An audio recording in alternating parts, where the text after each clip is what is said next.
Hi guys, it's Night Fear, and I am coming on to share what I am going to be reading for Contemporary-A-Thon. Yay! I did participate in this last year, the last time they held it, and didn't do too good. But this time I've picked books I think I will enjoy more and probably will get through, hopefully. So this readathon is being held from February 11th to February 17th and is hosted by Natasha from MyReadingIsOdd, Chelsea from ChelseaDolling Reads, and Julie from Pages and Pens. And they have a co-host, and I forgot to write her name down because I had not heard of her, unfortunately, but I will be checking her out. And I know that the new co-host is going to be doing a lot of stuff on Instagram. But Natasha, Chelsea, and Julie are people that I all watch very often and absolutely love them for different reasons. And yeah, so I want to go ahead and share what I will be reading.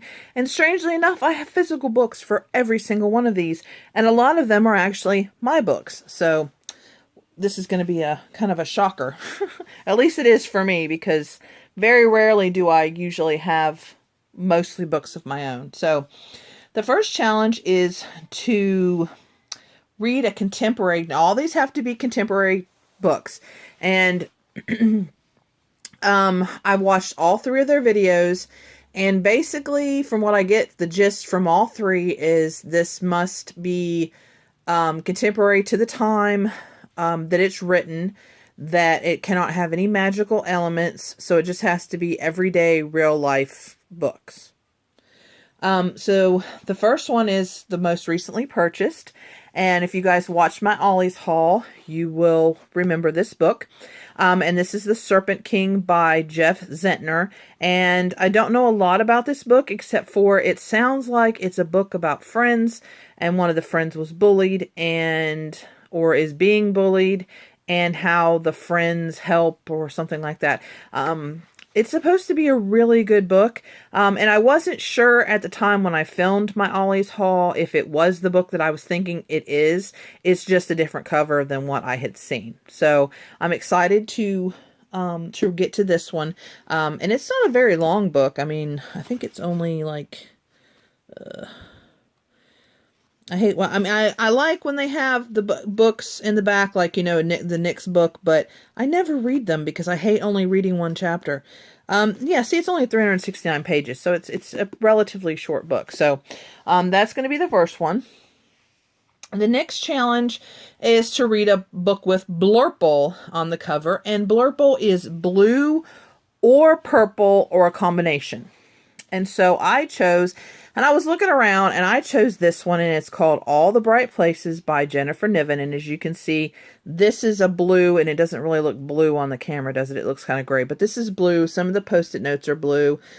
Post-it notes are purple, and then this is a purple flower. So it's got blue and purple on it. So, and this one, let me just refresh. Oh,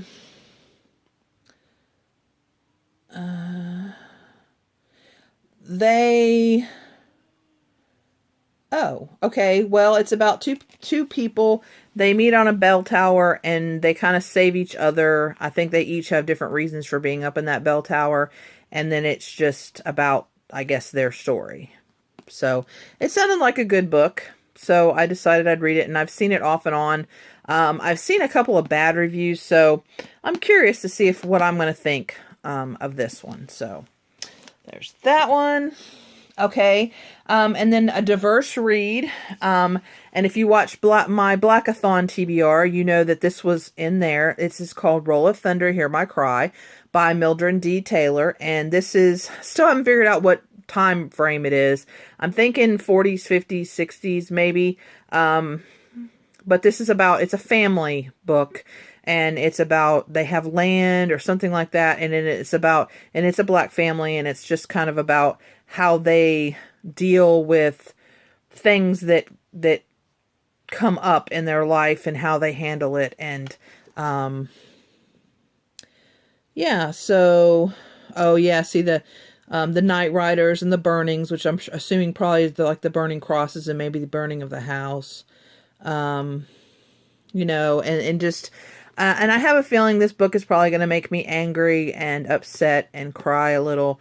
But I'm excited to read this one. The next one is to read a dark, an emotional, hard-hitting, scary, that, you know, that kind of gritty, that any of those adjectives I've heard on the different ones. And this one is just to read a book that I think is going to affect you, is basically what they were going for. And I also got this one on the last Ollie's haul, and this is called Please Stop Laughing at Me, One Woman's Inspirational Story. And it is by Jody Blanco. And I actually read the intro because it's not, you know, it has these little XI things. It's not part of the, I mean, it is part of the book, but it's not. It's kind of a forward kind of a thing.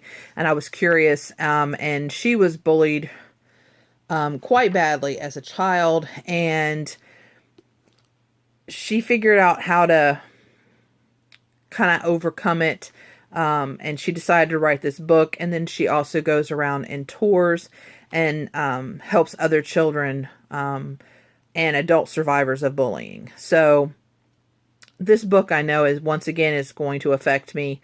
And I'm really excited about reading this, and because it's her memoir, it's a, you know, a nonfiction book. Yay, nonfiction book. So it kind of hits a lot of different points for this one. So this is one that I'm really excited to read. The next one is meant to read in 2018. This is another one, Ollie's haul, that I just got. This is Small Great Things by Jodi Picoult. I got like almost half through with this one, and then I just stopped for some reason. I think I had another readathon, and I put this one up, and I meant to get back to it because it was on ebook. I think it was through Scribd, and then I lost touch with it. I just forgot about it, and then I saw this at Ollie's, and I was like, okay, if I own this, I'm going to read this. So I'm going to start this book again.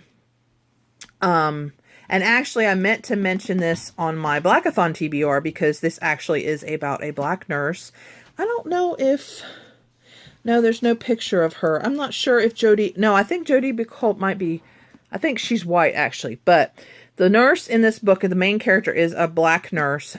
She is a labor and delivery nurse. That's what I was trying to remember that word the other day. And she's been doing it for a long time. If I remember right, it's like 30 years or 20 years. She's been doing it a long time. And so this couple comes and they are a white supremacist couple, and they see her and they throw a fit, and they said they don't want her having anything to do with their baby. And so something happens and the baby ends up dying, and they take her to court. So yeah. And I had just gotten to the part where they were she met the lawyer and things. And then like I said, and it was an awesome book. I was engaged. It made me angry. And it actually is from the nurse's point of view. And it was the white supremacist dad's point of view. And I believe her lawyer's point of view too. So you actually get it from different sides. So, but yeah, so I'm excited to read this one. And then the next one is a non-traditional format. Now, I do have this book, and it's Where She Went, and it's the second book in a series, or a duology, I should say, and it's by Gail Forman. I did read If I Stay last year, really enjoyed it. This is another Ollie's book. And I've had this book for a while and just hadn't gotten to it yet. But I got the audiobook from my library, so I'm going to be listening to it, but this is so I can keep track of the page numbers, and you'll understand why I'm keeping track of page numbers in the next video. So, and also I get to show you the book. So, and this is, the first one was about, she was in a car accident and she's in a coma, and it's about, she's thinking whether to stay or go. And then this is the continuation of that. So, very, very good book. And then the last one is Picture on the Spine. And this is another one from my Blackathon TBR. I've got to do some crossover a little bit, guys, because I'm doing several readathons. And if I don't do some crossover, I'm not going to get done with all these books. So, and they fit, and and I really want to read the books that I want to read. So this one is Mildred D. Taylor, Let the Circle Be Unbroken. It is the second, or the sequel to Roll of Thunder, Hear Me Cry. So this is happening in the years after that book. And as you can see, it does have their picture on the spine, and it's the same. It's this part of the book, but it's still on the spine. So, but yeah, and I got this book. This is I own this book. I got this once again at Ollie's. So, but yeah, so those are all the books that I'm going to be reading for Contemporary-A-Thon, and I can actually show them to you, all of them, because they are all actually physical books, which, like I said, is very rare. I'm excited about Contemporary-A-Thon. I love these ladies. They are wonderful. I love watching their videos, and so I always try to support their readathons when I can. Let me know down below if you're participating in Contemporary-A-Thon, if you've read any of these books. If you have, what did you think? And please remember to always be kind to one another, and I will see you again in my next video. Bye!